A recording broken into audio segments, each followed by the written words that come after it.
नमस्कार, स्वागत है आपका द न्यूज पर। मैं हूं आपके साथ शेरिन। वक्फ बोर्ड अधिनियम को लेकर मोदी सरकार की तैयारी हो गई पूरी।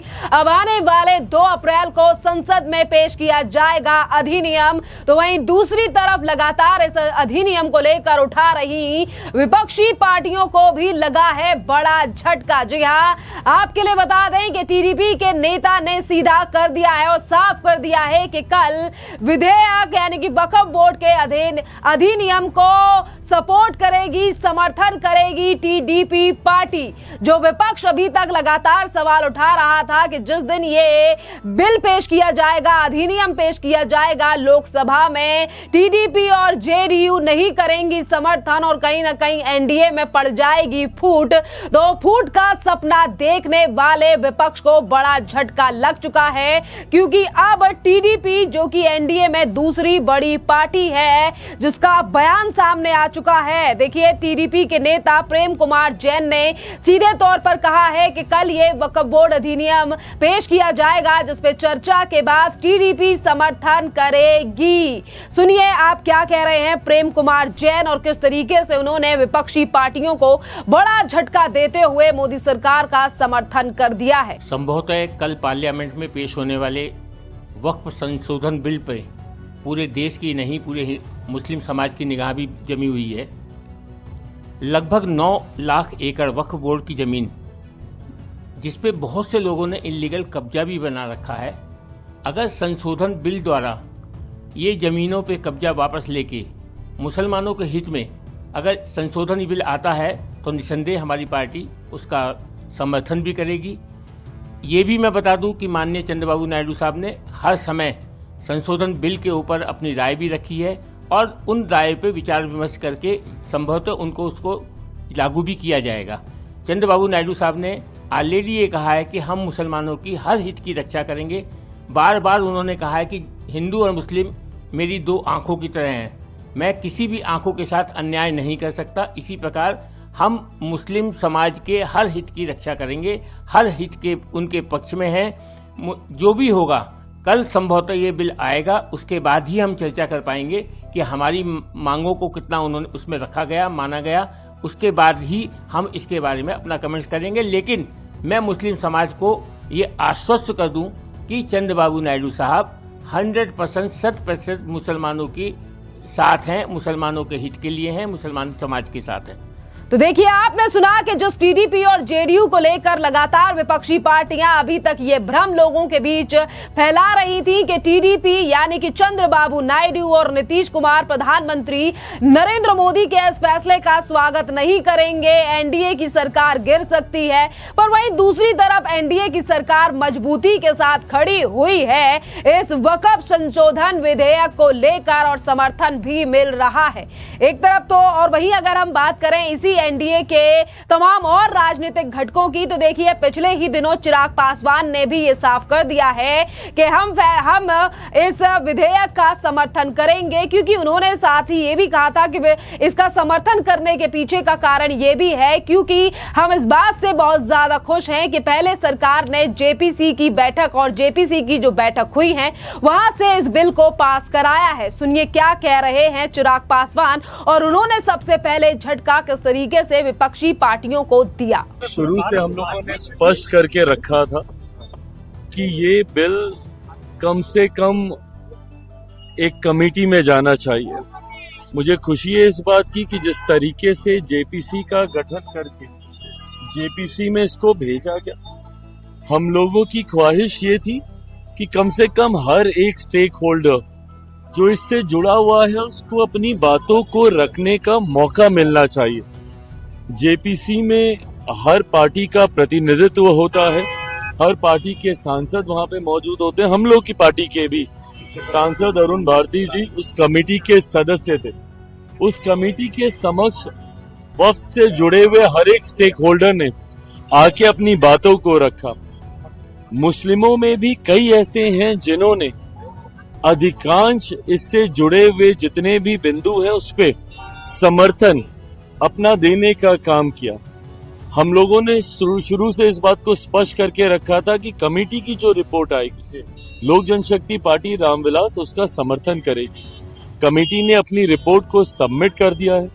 जिस दिन ये पार्लियामेंट में आएगा उस दिन भी इसके ऊपर संभवतः चर्चा होगी। चर्चा में अगर कुछ और पार्टी को अपनी तरफ से रखने की जरूरत होगी तो लोकसभा में सदन के पटल पे उसको रखा जाएगा।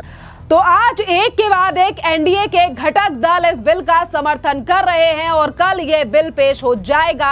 और वहीं दूसरी तरफ विपक्षी पार्टियों की भी लगातार बौखलाहट सामने आ रही है, क्योंकि जो पार्टियां इस बात पर जोर दे रही हैं कि प्रधानमंत्री नरेंद्र मोदी की सरकार इस बिल को इसीलिए लेकर आ रही है, अधिनियम इसीलिए किया जा रहा है, चेंजेस इसीलिए किए जा रहे हैं क्योंकि देश की सरकार मुसलमानों को दबाना चाहती है, मुसलमानों की जमीनों को छीनना चाहती है। इस तरीके के लगातार आरोप सरकार के ऊपर लगाए गए और इसी तरीके की बौखलाहट सिर्फ असदुद्दीन ओवैसी की नहीं बल्कि देश में 3 से ज्यादा आंदोलन करने वाले मुस्लिम पर्सनल लॉ बोर्ड के नेताओं के द्वारा भी इसी तरीके की राय रखी गई। और ये तक इन तमाम प्रदर्शनकारियों ने ये तक कहा कि जिस दिन वक्फ संशोधन विधेयक को पेश किया जाएगा उस दिन पूरे देश में शाहीन बाग बना दिया जाएगा। जहां विपक्ष लगातार बौखलाहट दिखा रहा है पर बौखलाहट के चक्कर में एक एक प्लान फेल होता हुआ नजर आ रहा है यहां विपक्षी पार्टियों का। और अब हम आपको सुनाते हैं आम आदमी पार्टी के नेता संजय सिंह की राय। और ये वही संजय सिंह हैं जिन्होंने कई बार ये ऐलान किया, वादा किया, यानी कि अगर जेपीसी से पास हो चुका ये अधिनियम अगर लोकसभा या राज्यसभा में पेश किया जाता है तो नीतीश कुमार और चंद्रबाबू नायडू प्रधानमंत्री नरेंद्र मोदी के इस फैसले का विरोध करेंगे क्योंकि वो लोग इसका समर्थन नहीं करेंगे।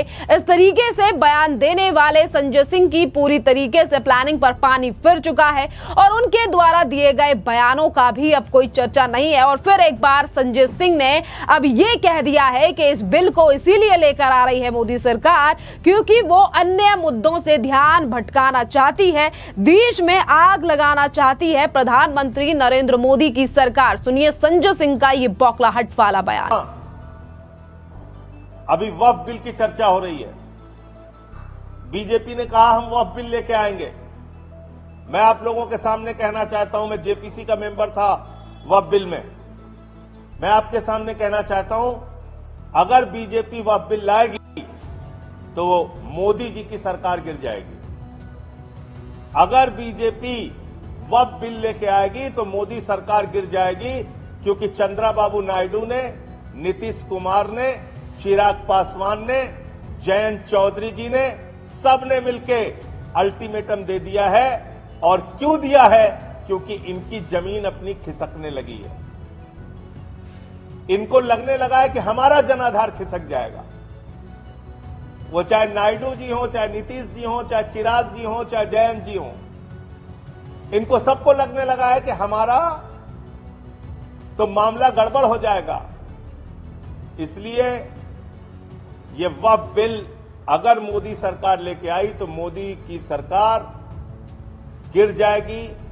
उनसे ये सारे लोग समर्थन वापस लेंगे, ये मैं कहना चाहता हूं। तो देखिए आज संजय सिंह ये कह रहे, पहले उन्होंने कहा कि तमाम जो घटक है एनडीए के वो समर्थन नहीं करेंगे और आज जब उन तमाम चीजों पर पानी फिर चुका है तो विपक्षी पार्टियों का कहना है कि ये सिर्फ और सिर्फ इसीलिए बिल लेकर आया जा रहा है, इसीलिए ये अधिनियम लेकर आ रही है मोदी सरकार क्योंकि अन्य मुद्दों से ध्यान भटकाना चाहती है और देश में माहौल खराब करना चाहती है भारतीय जनता पार्टी यानी कि एनडीए की सरकार। देखिए मेन बात अगर यहाँ पर करें मोदी सरकार की तो मोदी सरकार के कई मंत्री और इसी के साथ यानी कि पिछले ही दिनों किरण रिजिजू ने सीधे तौर पर कहा, जो कि केंद्रीय मंत्री हैं, उन्होंने कहा कि हम 2 अप्रैल को लोकसभा में इस बिल को पेश करेंगे। सरकार पूरी हो चुकी है। पिछले साल भी 8 अप्रैल को किरण रिजिजू ने इस बिल को लोकसभा में पेश किया था। उस समय पर विपक्ष ने भारी हंगामा किया था और इस बिल को जेपीसी में भेज दिया गया था, जिसके बाद भारतीय जनता पार्टी के सांसद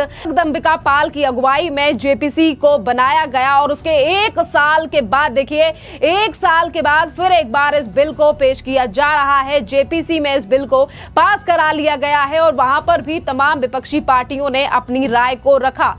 और देखिए कल पेश होने वाला है वक्फ बोर्ड अधिनियम लोकसभा में कुल आंकड़े की बात की जाए तो 542 का आंकड़ा लोकसभा का है, जिनमें से सबसे ज्यादा अगर नंबर किसी के पास हैं, यानी कि सीटें अगर किसी के पास हैं तो वो है भारतीय जनता पार्टी, जो कि 240 का आंकड़ा बीजेपी के पास है और पूरे एनडीए के सांसदों की संख्या 294 है। और लोकसभा में इस बिल को पेश कराने के लिए बहुमत का आंकड़ा सिर्फ और सिर्फ 272 का चाहिए। और वहीं अगर कांग्रेस, जो कि लगातार इस अधिनियम का विरोध कर रही है, उसके पास 99 सांसद हैं और पूरे इंडी गठबंधन के जो सांसद हैं वो 233 हैं, यानी कि दोनों का ही आंकड़ा काफी ज्यादा आसपास है। और इसीलिए लगातार विपक्षी पार्टियां हंगामा कर रही हैं और ये कह रही हैं कि इस बिल को हम लोकसभा से पास नहीं होने देंगे। पर यहां पर अहम बात यह भी है कि इसी लोकसभा में कुछ ऐसे भी सांसद हैं जो एनडीए और इंडिया दोनों ही गठबंधनों का हिस्सा नहीं है,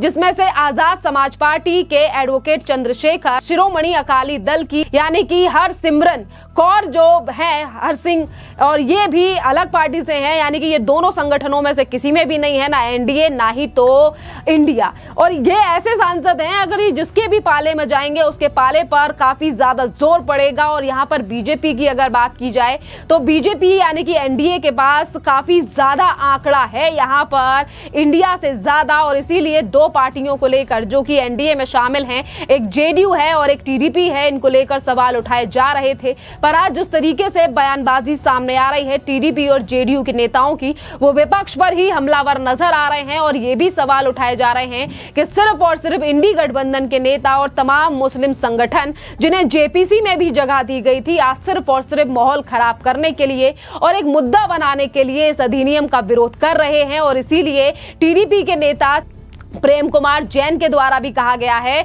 कि जब इस बिल को लोकसभा में पेश किया जाएगा, जब इस पर चर्चा होगी और पहलुओं को हम देखेंगे, उसके बाद हम फैसला लेंगे और सरकार का समर्थन करेंगे। यानी कि टीडीपी को लेकर लगातार सवाल उठाए जा रहे थे, वो टीडीपी भी अब प्रधानमंत्री नरेंद्र मोदी के फेवर में है। यानी कि विपक्ष के तमाम राजनीतिक नेता, Asaduddin Owaisi, all India personal law board और यहीं पर तमाम राजनीतिक पार्टियां जो अपना मुद्दा भुनाने की कोशिश कर रही थी, उनको बड़ा झटका लग चुका है। और पहले ही केंद्रीय मंत्री अमित शाह कह चुके हैं कि सरकार पूरी तैयारी में है और इस बार पेश किया भी जाएगा, पास भी किया जाएगा, वापस नहीं लिया जाएगा, क्योंकि विपक्ष सिर्फ और सिर्फ मुसलमानों को गुमराह कर रहा है कि उनकी जमीनों को छीन लिया जाएगा। खैर, आप भी अपनी राय हमें कमेंट कर जरूर बताइए कि एक तरफ विपक्ष लगातार भ्रमक कर रहा है जनता को, तो वहीं दूसरी तरफ बीजेपी भी लगातार कोशिश कर रही है कि लोगों में ये भ्रमक चीजें ना जाएं और वक्फ बोर्ड को ढंग से समझें लोग और ये भी देखें कि इससे